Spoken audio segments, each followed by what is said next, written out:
नमस्कार, news our के खास कार्यक्रम 4 बड़ी खबरों में आपका स्वागत है। मैं हूं आपके साथ तरुणा।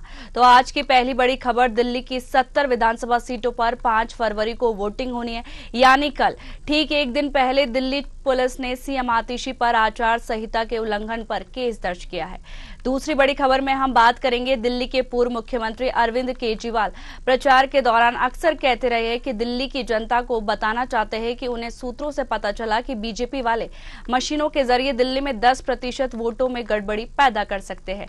वहीं तीसरी बड़ी खबर में जिक्र करेंगे, महाकुंभ में देश विदेश से श्रद्धालु के पहुंचने का सिलसिला लगातार जारी है। इस बीच यूपी के सीएम योगी आदित्यनाथ और भूटान नरेश जिग्मे खेसर नामग्याल वांगचुक ने संगम में डुबकी लगाई। वहीं चौथी और आखिरी बड़ी खबर, कटनी जिले के विजय राघवगढ़ से बीजेपी विधायक और पूर्व मंत्री संजय पाठक की कंपनियों से जुड़ी जमीनों के सौदे जांच के घेरे में। ईओडब्ल्यू ने इन कंपनियों की ओर से सहारा ग्रुप की जमीन खरीदने की पड़ताल पीई दर्ज करके 11 दिन पहले जांच शुरू की थी। क्या है पूरा मामला, जानेंगे इसी कार्यक्रम में। तो आइए शुरू करते हैं 4 बड़ी खबरें।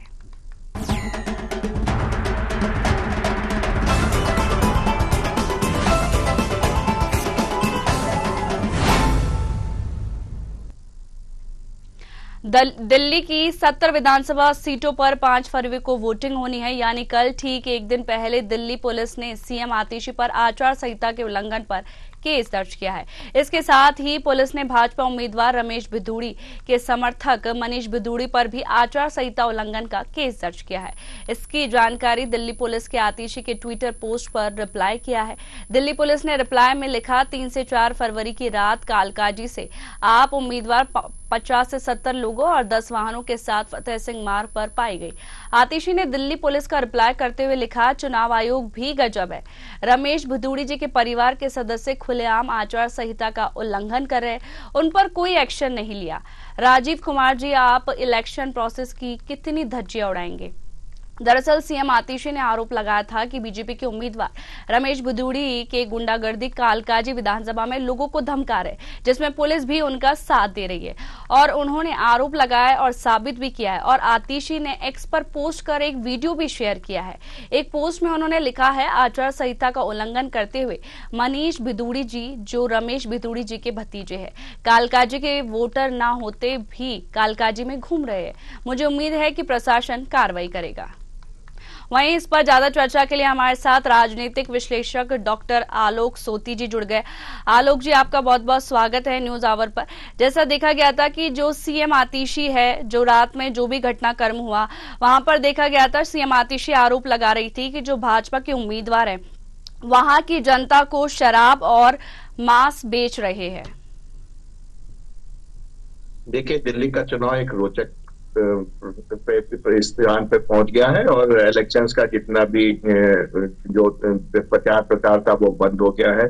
आप डोर टू डोर ही कुछ सीमित लोग के साथ जा सकते हैं और आरोप प्रत्यारोप का जो समय है वो चालू हो गया है। और आप जिस तरह आम आदमी पार्टी के हिट एंड रन का जो रणनीति अपनाती है, उसी को उसने अपनाया है, एक बार फिर बनाया है। क्योंकि आप जानते हैं कि बहुत ही आम सी बात है कि अपने वोटर्स को लुभाना। हिंदुस्तान के लोकतंत्र में, जमहूरियत में इस तरीके की बातें सामने आ गई हैं और ये दोनों पक्षों की तरफ से होता है। और आपने देखा कि दोनों पक्षों ने जो है चुनाव आयोग में जाके शिकायत की है और दोनों पक्षों के ऊपर जो है चुनाव आयोग ने जो है अभियोग लिखित किया है। तो ऐसी स्थिति में बस आज की शाम, आज की रात और है, कल वोट पड़ने लगेंगे।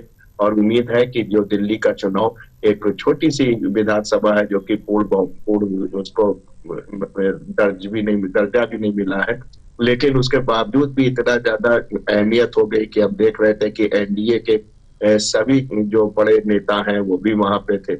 और इधर केजरीवाल साहब और साथ में कांग्रेस भी अब की बार दम लगा के काम कर रही है। और जो प्रमुख, जिसको आप कहते हैं कि जो सीटें हैं, जैसे कि आप केजरीवाल साहब की, आरसीपी की और सिसोदिया साहब की, इन सीटों पे बड़ा ही घमासान और गर्म माहौल बन गया है। तो ये इस तरीके की स्थिति बनी रहेगी, लेकिन आज शाम तक और भी आरोप प्रत्यारोप चलते रहेंगे, लेकिन कल जो है सारे चीजें सामने आ जाएंगी। जी, आरोप और प्रत्यारोप तो चलते रहेंगे, फिर भी कल दिल्ली का चुनाव और इसी को लेकर सीएम आतिशी ने भी ये पोस्ट किया और शेयर भी किया है। वो कह रही थी कि उन्होंने जो रमेश बिधूड़ी है उन पर मामला दर्ज किया था और बकायदा उनके ऊपर ही आचार संहिता का मामला दर्ज कर दिया गया है। देखिए, उनके भतीजे के ऊपर एक मामला दर्ज किया गया है और वैसे भी रमेश बिधूड़ी साहब जो है बहुत ही आउट स्पोकन है, चाहे वो संसद के अंदर हो या सड़क पे हो। अभी आपने देखा था चुनाव शुरू होने से पहले उन्होंने एक कंट्रोवर्शियल स्टेटमेंट दे दिया था।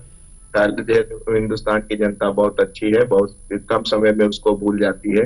तो ये जो आरोप प्रत्यारोप चल रहे हैं, आप देखिएगा कल सवेरे ये सब खत्म हो जाएंगे और हर पार्टी और पार्टी के जो संयोजक हैं, जो आपके कार्यकर्ता हैं, वो अपने अपने वोटर्स को घर से निकाल के पोलिंग बूथ तक लाने का प्रयास करेंगे और ये आरोप प्रत्यारोप आज शाम तक समाप्त हो जाएंगे। जी, चाहे से बीजेपी हो, कांग्रेस हो या आम आदमी पार्टी हो, जो तीनों पार्टियां पूरे दमखम के साथ मैदान में उतरी हुई है और कल दिल्ली का चुनाव है, उसको लेकर आप क्या कहेंगे? क्या लगता है कि इस बार वापस से आपकी सरकार आएगी या भाजपा को मौका मिलेगा? देखिए, अब की बार आपकी सरकार के लिए बड़ा ही कड़ा मुकाबला है, क्योंकि जिस तरीके से आपने देखा कि 2013 से लेकर और 2015 या 2020 का चुनाव हो, एक तरफा चुनाव होता रहा और एक लहर सी रही आप पार्टी के लिए और बीजेपी ने भी हवाई रहा, बहुत ज्यादा जो है जमीन पर उतर के काम नहीं किया। लेकिन हरियाणा और महाराष्ट्र से मिली जीत, जो कि लोकसभा में उसकी जो हार तो नहीं कहेंगे, लेकिन जो 400 पार वाला जो उनका जो वो था, उनके पास नारा था, उस पे जो बड़ी टेंट लगी थी, उसके घाव को जो है हरियाणा और महाराष्ट्र ने भरा है और वही वाली नीति जो ग्राउंड लेवल पे है उसको देख के वो दिल्ली में उतरे। बीजेपी के लिए करो या मरो का है, अगर इस बार नहीं जीत पाती है तो इसके लिए बहुत बड़ा सेटबैक होगा। आम आदमी पार्टी के लिए भी यही है कि अगर वो दिल्ली अगर खो देती है तो जाहिर सी बात है आने वाले समय में उसकी पंजाब में जो ताकत है वो उस पर भी असर पड़ेगा और अन्य प्रांतों के अंदर जो उसकी स्थिति बदल रही है, राष्ट्रीय पार्टी का जो दर्जा मिला है उस पर भी असर पड़ेगा। लेकिन देखने वाली बात यह है कि जो वहां की वर्तमान स्थिति है और जो बड़ी हाई प्रोफाइल सीटें हैं, विशेषकर एक बार मैं फिर अपनी बात करना चाहूंगा कि जो आपके केजरीवाल साहब की और सिसोदिया साहब की, आरसीसी की, इन तीनों सीटों पे बड़ा कड़ा मुकाबला आम आदमी पार्टी को कर रहा है। तो जाहिर सी बात है, अगर आपका जो राजा है, वजीर है और सफे सिलार है, अगर इनके ऊपर होगा तो जो बाकी जो विसरात बिछी हुई है दिल्ली की, उनके जो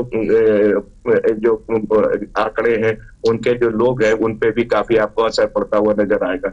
जी, अभी आपने बताया कि 400 पार का जो नारा है वो मोदी जी ने दिया था, पर जो 400 पार का नारा है वो इतना नहीं देखने को मिला था, क्योंकि जनता कहीं ना कहीं 400 पार के नारे से खफा थी। जी हाँ, बिल्कुल सही कह रही हैं। वो थोड़ा ओवर एग्जैजरेटेड था, जिसका फायदा विपक्ष ने उठाया और उसने उसका काट निकाली कि भाई 400 पार्ट हो जाएगा तो आरक्षण खत्म हो जाएगा और संविधान में परिवर्तन आ जाएगा। इस तरीके की बातें वो जनता तक पहुंचाने में सफल हुई थी। इसीलिए आपने देखा कि आप इस तरीके की कोई बड़ी बड़ी एग्जैजरेटेड बातें नहीं की गई है, लेकिन फिर भी आपने देखा दिल्ली की बड़ी दुखी जनता है। और अभी आपने देखा जो बजट में 12 लाख तक का इनकम टैक्स फ्री करा है, उसका भी आप देखिएगा कुछ न कुछ आपको असर जरूर पड़ता हुआ नजर आएगा। और साथ में देखा कि जो दिल्ली के डेवलपमेंट में जो एक बड़ा सा रोड़ा अटका हुआ है कि दिल्ली सरकार उसको फंड देने में उसको जो है बड़ा कष्ट होता है। तो ऐसे में लोगों के जो वहाँ के लोग हैं उन्होंने काफी दिक्कतें सही है, चाहे वो पानी की समस्या हो, चाहे वो जल निकासी की समस्या हो, चाहे वो बिजली के बिल हो, तो बहुत सी ऐसी समस्याएं हैं, सड़क है और गंदगी है। उन सबको उसका निदान निकालने के लिए अगर उनको ये मामला समझ में आ रहा है कि अगर केंद्र के साथ साथ स्टेट में भी बीजेपी की हो, क्योंकि बीजेपी की सरकार बहुत कम समय रही, केवल एक दफे रही, सुषमा स्वराज शायद श्री वर्मा के समय के रही। उसके बाद आपने देखा कि जिस तरीके से 15 साल कांग्रेस रही और 13 साल से आप पार्टी रही है, इसमें दिल्ली के में काफी सफर हुआ है। हालांकि जो है फ्री बी की वजह से आम आदमी पार्टी ने लंबा जो है अपना जो है राज चलाया है, लेकिन उसका कहीं ना कहीं ऐसा दिल्ली वासियों को डायरेक्टली इनडायरेक्टली सफर करने का मौका सफर कर रहे हैं। ऐसे में उनको एक उम्मीद ये है कि अगर एक बार फिर से डबल इंजन की सरकार आती है तो उसका फायदा जो है दिल्ली निवासियों को जरूर मिलना चाहिए। और जिस तरीके महिलाओं के लिए जो उन्होंने जिस राशि का कहा है और मोदी ने अपनी गारंटी दी है कि 8 मार्च को पहली किस्त महिलाओं के अकाउंट में आ जाएगी, तो हमें उम्मीद है कि इन दो स्टेटमेंट की वजह से एक बजट और ये महिलाओं के लिए जो पैसा दिया जा रहा है, इससे जो है बीजेपी को काफी अपर एज मिली है। जी, कल दिल्ली के अंदर कल वोटिंग है और 8 तारीख को इसकी मतगणना होगी। इसके बाद ही पता चल पाएगा कि सरकार किसकी बनेगी दिल्ली के अंदर। फिलहाल तमाम जानकारी के लिए आपका बहुत बहुत शुक्रिया।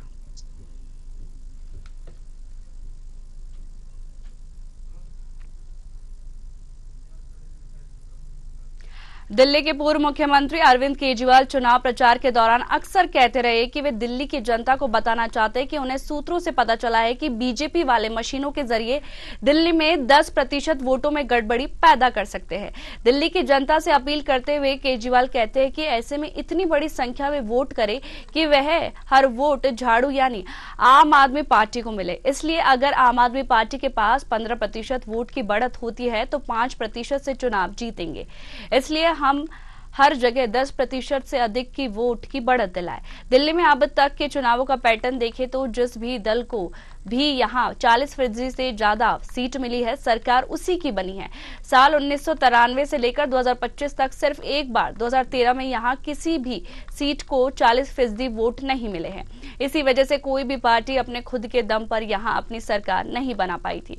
2013 के चुनावों में बीजेपी को 33.3, आम आदमी पार्टी को 29.7 और कांग्रेस को 24.7% वोट मिले थे। उन समय चुनाव के बाद आम आदमी पार्टी और कांग्रेस के बीच गठबंधन हुआ था और दोनों ने मिलकर सरकार बनाई थी। वहीं इस पर ज्यादा चर्चा के लिए हमारे साथ राजनीतिक विश्लेषक एएल द्विवेदी जी जुड़ गए। एएल जी, आपका बहुत बहुत स्वागत है न्यूज आवर पर। जो अरविंद केजरीवाल है वो भाजपा पर तंत्र कस रहे या आरोप भी बोल सकते हैं कि जो मशीन के अंदर गड़बड़ी है और 10% वोट भाजपा ही ले जाती है। आरोप प्रत्यारोप लगातार सभी राजनीतिक दल एक दूसरे पर लगाते हैं, लेकिन निश्चित तौर पर जिस प्रकार से चुनाव आयोग ने निष्पक्षता के आधार पर वोट करने की अपील करी हुई है और उनका ये मानना है कि इस बार का जो वोट है उसमें काफी सुरक्षा भी बरती जा रही है और किसी प्रकार की कोई मशीनों द्वारा छेड़छाड़ ना हो, किसी प्रकार की कोई चूक ना हो, इसके लिए विशेष बल भी वहां पर लगाए गए हैं। तो निश्चित तौर पर निष्पक्ष चुनाव के लिए लगातार इलेक्शन कमीशन आग्रह कर रहा है और उसका ये कहना है कि इस बार भी वह निष्पक्ष इलेक्शन कराएगा और सभी को इससे किसी प्रकार की डरने की आवश्यकता नहीं है, क्योंकि पैरामिलिट्री फोर्सेस और जो भी अन्य सशस्त्र बल है उनको भी बुलाया गया है जिससे निष्पक्ष चुनाव हो सके। जी, साल 1993 से लेकर 2025 तक सिर्फ एक बार ही 2013 में यहाँ किसी भी पार्टी को 40% से ज्यादा वोट नहीं मिले हैं दिल्ली के अंदर। निश्चित तौर पर देखिए, दिल्ली का जो राज्य है वह एक ऐसा राज्य है जहां पर ज्यादा से ज्यादा वोट का परसेंटेज शेयर नहीं हो पाता है, क्योंकि कन्वर्जन रेशियो दिल्ली में कई बार कम होता है। लेकिन इस बार हो सकता है कि त्रिकोणीय मुकाबले में किसी ऐसे राजनीतिक दल को वोट शेयर परसेंटेज ज्यादा अगर मिल जाता है, करीब 40% के आसपास, तो वो निश्चित तौर पर सरकार बनाने के लिए मजबूत दावेदारी वह पेश कर पाएगा। लेकिन जिस प्रकार से वोट टर्नआउट अगर नहीं होता है रुझान के अनुसार, तो ये कहना मुश्किल होगा कि कौन सा दल सरकार बना पाएगा, क्योंकि ये देखा होगा जिस प्रकार से पूर्व में आम आदमी पार्टी की सरकार थी और उसने गठबंधन करके कांग्रेस के साथ फिर सरकार एक बार बनाई थी। तो निश्चित तौर पर इस बार वोट परसेंटेज ही पूरा दारोमदार है। अगर वोट प्रतिशत जिस राजनीतिक दल का बढ़ेगा वह निश्चित तौर पर वहां सरकार बना पाएगा दिल्ली में। जी, आपकी सरकार थी दिल्ली के अंदर और दिल्ली में कई उन्होंने योजनाएं पूरी की है और कई योजनाएं पूरी नहीं भी की है। उसके बाद में भी केजरीवाल जी का इतना कॉन्फिडेंस है कि हमारी सरकार ही बनेगी इस बार के चुनाव में। देखिए, राजनीतिक दल अपने अपने कयास लगाते हैं। कोई भी राजनीतिक दल ये नहीं कहता है कि मैं इस चुनाव को हार रहा हूं। सभी अपनी दमदारी और अपना दमखम चुनाव में पूरी तरीके से लगाते हैं और उनका ये मानना होता है कि वे सरकार बना रहे हैं। लेकिन देखिए, हमारा देश लोकतंत्र है, तो जनता पर निर्भर करता है कि वे किस प्रकार से किस पार्टी को वोट के लिए चयन करें। तो ये आने वाला वक्त बताएगा। जब मतगणना हो जाएगी उसके बाद ही पता चलेगा किसका वोट परसेंटेज बढ़ा है और किसका कम हुआ है। जी, तमाम जानकारी के लिए आपका बहुत बहुत शुक्रिया।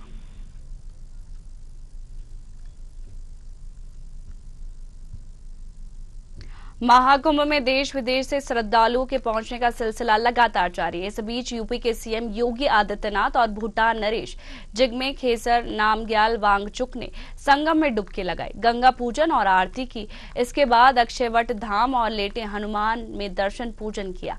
बता दें, सीएम योगी और भूटान नरेश के साथ लखनऊ से विमान से बमरोली एयरपोर्ट पहुंचे, वहां से सड़क मार्ग से महाकुंभ आए, अरेल घाट से बोट में सवार होकर संगम गए और स्नान किया। इस दौरान भूटान नरेश ने योगी के साथ पक्षियों को दाना खिलाया और फोटो भी खिंचवाई।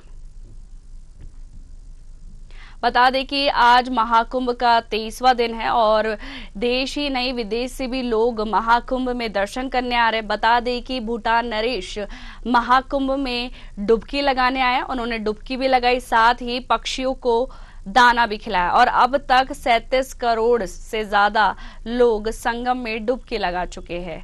भूटान नरेश के साथ सीएम योगी ने भी संगम में डुबकी लगाई है, साथ ही गंगा की आरती भी की है। वहीं इस पर ज्यादा चर्चा के लिए हमारे साथ प्रयागराज से संवाददाता नन्हे सिंह जुड़ गए। नन्हे सिंह, सीएम योगी के साथ भूटान नरेश ने आज संगम में डुबकी लगाई है।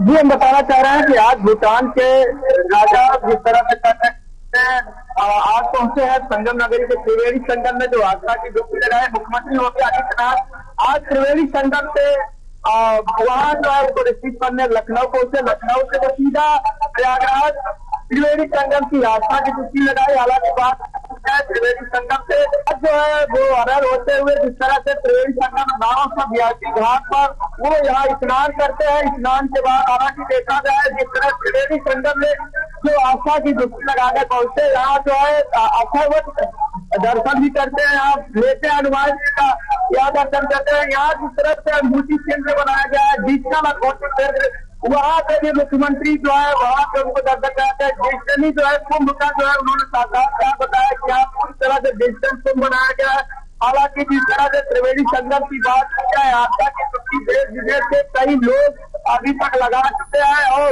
जो आपदा की डुबकी है ये जो है कल्पवासी से लेकर के काफी जो कह सकते हैं कि कल्पवास भी यहाँ तो कई विदेशों के लोग जो है यहाँ पे आके कल्पवास कर रहे हैं।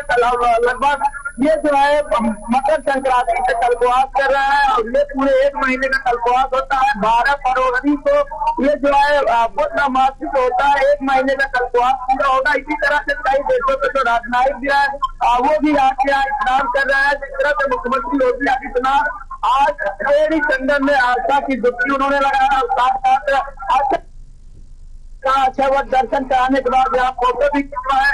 और जिस तरह देखा जाए जो त्रिवेणी संगम में जो आस्था की डुबकी है उनका तो अनुभूति उन्होंने कराया कि यहाँ लेके अनुमान है त्रिवेणी संगम है और जो त्रिवेणी संगम से यहाँ जो 3 नदियों का जो आध्यात्मिक पर्व है, यहाँ स्नान करने से क्या फायदा है, किस तरह से यहाँ जो श्रद्धालु आते हैं स्नान करने, उसके बारे में उन्होंने अनुभूति कराई। यहाँ डिजिटल अनुभूति ले जाकर के वहाँ काफी समय देगा। हालांकि बात की जाए लेते हनुमान जो त्रिवेणी संगम में जो भी आता है कोई यहाँ लेते हनुमान का पहले दर्शन करता है।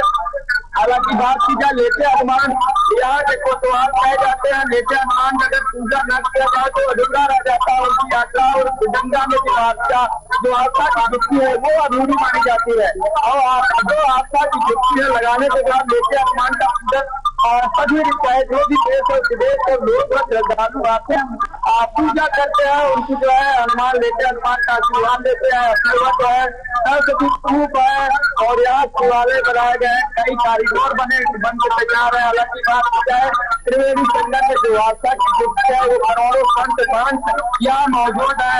कई देशों से जो हर प्रदेश से यहाँ जो संत है मान है महामंडलेश्वर है वो यहाँ पे रहकर महीनों तक जप और यज्ञ करते हैं और यहाँ जो है शांति का विश्व शांति के लिए हवन करते हैं।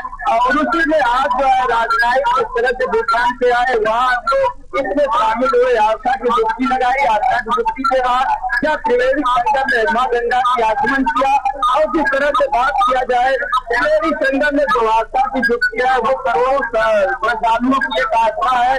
क्या पति मां गंगा यमुना सरस्वती के जो त्रिवेणी संगम है वहाँ स्नान करने से पुण्य और फल मिलता है। हालांकि जिस तरह से कहा जाता है कि आस्था की जो डुबकी है वो जो है माघ, जिस तरह से माघ में जो है ये संगम में वर्ष मनाया जाता है, लेकिन इस बार जो महाकुंभ मनाया जा रहा है 144 साल के बाद ये महाकुंभ जो है पर्व मनाया जा रहा है। हालांकि यहाँ बात की जाए त्रिवेणी संगम में जो आस्था का पर्व है, कह सकते हैं कि देश विदेश के जो साधु संत है यहाँ का काफी तपस्वी जो है संत जो है यहाँ आ चुके हैं और वो लगातार महीनों से यहाँ पर जप और यज्ञ कर रहे हैं, हवन कर रहे हैं, पूजन कर रहे हैं और यहाँ श्रद्धालुओं को जो है कई तरह से उनको जो है आशीर्वाद दे रहे हैं। जिस तरह कह सकते हैं कि इसी आशीर्वाद को पाने के लिए इसी कारीगर और इसी जो मंदिर यहाँ जो अथर्वण है यहाँ इस तरह से कह सकते हैं कि जो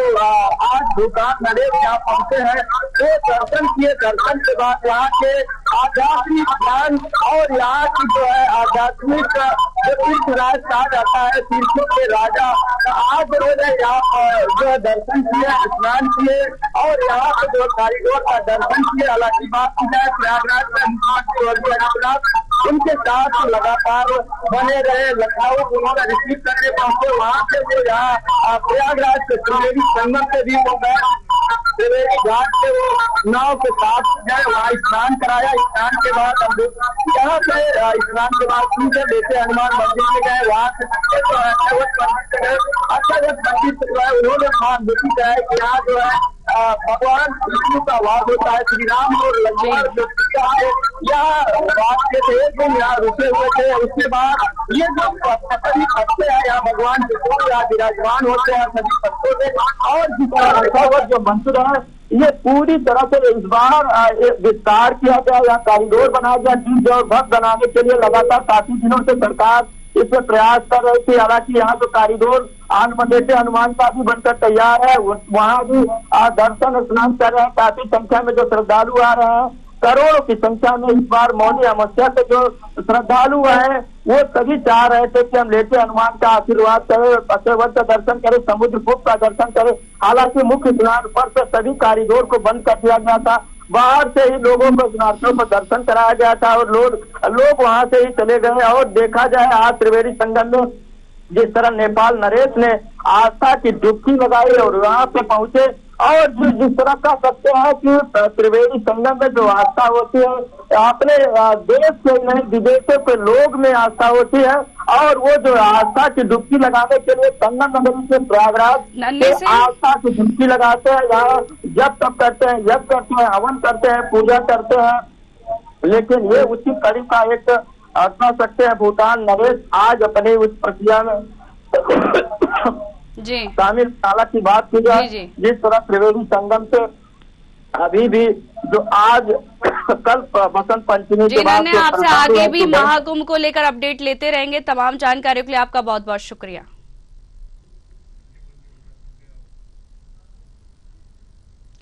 कटनी जिले के विजयराघवगढ़ से बीजेपी विधायक और पूर्व मंत्री संजय पाठक की कंपनियों से जुड़ी जमीनों के सौदे जांच के घेरे में। ईओडब्ल्यू ने इन कंपनियों की ओर से सहारा ग्रुप की जमीन खरीदने की पड़ताल पी दर्ज करके 11 दिन पहले जांच शुरू की थी। मामले में ईओडब्ल्यू ने क्रेता और विक्रेता पक्ष के 9 लोगों को पूछताछ के लिए नोटिस जारी किए हैं। इसमें मुंबई के तपस कुमार और सीहोरा जबलपुर के रहने वाले अमित मिश्रा भी शामिल है। आरोपियों को खरीद फरोख्त की बैंकिंग दस्तावेज सहित अन्य डॉक्यूमेंट्स के साथ ईओडब्ल्यू कार्यालय भोपाल में 5 फरवरी को दोपहर 1 बजे तक हाजिर होने की बात नोटिस में लिखी गई है। बता दें भोपाल, जबलपुर और कटनी में सहारा की 310 एकड़ जमीन को कोड़ियों के भाव में खरीदने के आरोप संजय पाठक के रिश्तेदारों पर है। फिलहाल जमीनों का बाजार मूल्य करीब 1000 करोड़ रुपए है, जबकि जमीनों का सौदा नियमों की अनदेखी कर 90 करोड़ में कर दिया गया। बता दें Sahara India real estate corporation limited और Sahara housing corporation investment group द्वारा कई शहरों में निवेशकों से धन जुटाकर सहारा सिटी बनाने के उद्देश्य से जमीनें खरीदी गई थी। साल 2014 में सुप्रीम कोर्ट और भारतीय प्रतिभूति और विनियमन बोर्ड की ओर से सहारा समूह को निवेशकों की राशि लौटाने के लिए कंपनी की प्रॉपर्टी बेचने की अनुमति दी गई थी।